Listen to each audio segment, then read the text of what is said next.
नमस्कार, आदाब, सत श्री अकाल। मैं हितेश आपका स्वागत करता हूँ द हब कंसल्टेंसी में। चलिए आज बात करते हैं हाउ टू इम्प्रूव कम्युनिकेशन के ऊपर। कम्युनिकेशन जी 5 प्रकार के कम्युनिकेशन होते हैं। एक होता है रिटन, एक होता है स्पोकन जिसे हम ओरल भी कहते हैं, एक होता है लिसनिंग और दूसरा होता है विजुअल। अब स्पोकन इंग्लिश को या स्पोकन कम्युनिकेशन को हम 2 पार्ट्स में डिवाइड कर सकते हैं। एक होता है वर्बल और दूसरा होता है नॉन वर्बल। आज हम जिस पर्टिकुलर पार्ट की बात कर रहे हैं वो है स्पोकन इंग्लिश के बारे में, जिसमें वर्बल और नॉन वर्बल दोनों आ जाते हैं। ठीक है, मैं आज आपके साथ 5 ऐसे टिप्स शेयर करने जा रहा हूँ जिसे अगर आप डेली प्रैक्टिस में लेके आएंगे तो आई एम प्रिटी श्योर कि आप आपका कम्युनिकेशन अपग्रेड कर देंगे।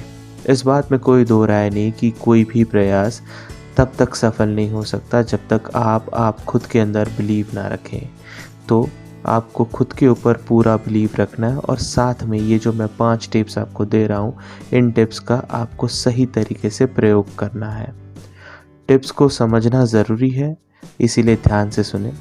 सबसे पहला टिप है रीड करना, पढ़ें। जितना पढ़ेंगे उतना बढ़ेंगे। अब रीडिंग करने से होता यह है कि आप नए शब्दों के साथ अवगत होंगे और उन्हीं शब्दों को आप आपके शब्दकोश में या शब्द भंडार में ऐड करते जाएंगे। इससे आपका जो एक भाषा के ऊपर कमांड है वो और बेहतर होते जाएगा। अगर आप रीडिंग नहीं करेंगे तो नए शब्दों का आवागमन नहीं हो पाएगा, इसीलिए रीड करना आवश्यक है। दूसरा है लिसन यानी सुनना। अब आप किसे सुनेंगे? आप सुन सकते हैं कुछ ब्रॉडकास्ट जो इंग्लिश में अवेलेबल होते हैं। बेसिक से स्टार्ट कीजिएगा ताकि आपको कोई भी समझने की परेशानी ना हो या आपको कोई भी ट्यूनिंग की परेशानी ना हो। तो जिस प्रकार पढ़ना इम्पॉर्टेंट है उसी प्रकार सुनना भी उतना ही इम्पॉर्टेंट है। जितना आप सुनेंगे उतना आप जो आपके शब्द भंडार है उनमें से किन शब्दों को कहाँ पे प्रयोग करना है इसकी जानकारी आपको मिलती रहेगी। तीसरा है एक्ट करना यानी कार्य करना।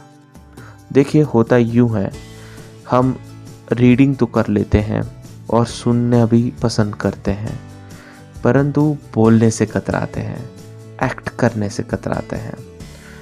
देखिए ज्ञान होना अच्छी बात है, पर ज्ञान का प्रयोग ना करना ये बहुत बुरी बात है। तो अगर आपके पास ज्ञान है तो ज्ञान का प्रयोग भी करें।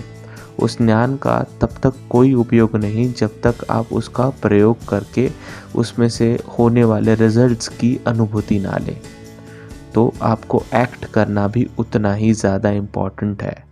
पर यहाँ पे जब मैं एक्ट करने की बात कर रहा हूँ तो यहाँ पे मैं आपको क्लियर कर लूँ, आप आपके दोस्तों के साथ बात कर सकते हैं, आप खुद से बात कर सकते हैं, आप शीशे के सामने खड़े होकर बात कर सकते हैं। इससे आपका कॉन्फिडेंस और मोरल दोनों बूस्ट होगा। ये चीज़ का ध्यान आपको ज़रूर रखना चाहिए। जैसे ही आप ये करना शुरू कर देंगे आपके अंदर कॉन्फिडेंस खुद ब खुद आना स्टार्ट हो जाएगा। चौथा पॉइंट है नरेट करना। देखिए यहाँ पे ये चीज़ आपको बिल्कुल महसूस करनी होगी कि जब तक आप सही नरेटर नहीं बन जाते तब तक कोई भी कम्युनिकेशन स्किल्स आप एनहेंस नहीं कर सकते। एनहेंस करना यानी उसे बढ़ाना, नरेट करना यानी आपको जो आपके शब्द हैं आपके हिसाब से सामने वाले को समझाना आना चाहिए। ये तब तक पॉसिबल नहीं जब तक आप ऊपर के 3 स्टेप्स को कर चुके होंगे। यानी आप जब पढ़ेंगे तो आपके पास शब्द भंडार आएंगे, जब आप सुनेंगे तो उन शब्दों का कहाँ पे प्रयोग करना चाहिए, कैसे प्रयोग करना चाहिए ये आ जाएगा। तीसरा, जब आप एक्ट करेंगे तो आपको पता चल जाएगा किस हिसाब से आपको ये शब्दमाला को वर्णन करना है या उसे प्रस्तुत करना है। और नरेट जब आप इन तीनों चीज़ों पे मास्टरी हासिल कर लेंगे तो आप नरेट करना स्टार्ट कर देंगे। तो जैसे ही आप नरेट करना स्टार्ट कर देते हैं यहाँ पे आपको समझ में आ जाएगा कि आपकी पकड़ इस पर्टिकुलर लैंग्वेज में या कम्युनिकेशन में मैं अगर कहूँ वो दुरुस्त होती जाएगी या सुधरती जाएगी।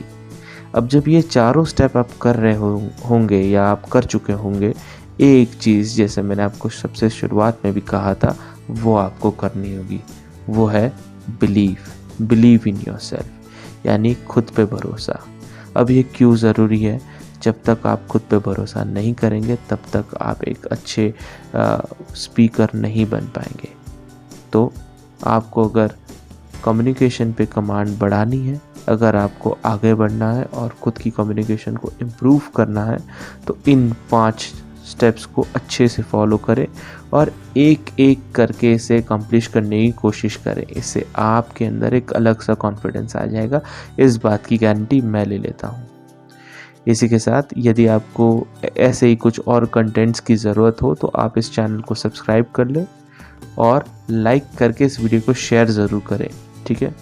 तो मैं रिपीट कर देता हूँ वो 5 स्टेप्स। सबसे पहला है रीड यानी पढ़ना, दूसरा है लिसन यानी सुनना, तीसरा है एक्ट यानी कार्य करना, चौथा है नरेट, जो आपने ऊपर 3 किया है उसी को आगे फॉलो करते रहना, और उसके बाद है बिलीव इन योरसेल्फ यानी खुद पे भरोसा करना।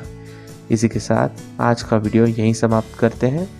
आपको आपके भविष्य के लिए शुभकामनाएं देते हुए मैं अगले वीडियो की तरफ खुद को रुखसत करता हूँ। जय हिंद, जय महाराष्ट्र, टेक केयर।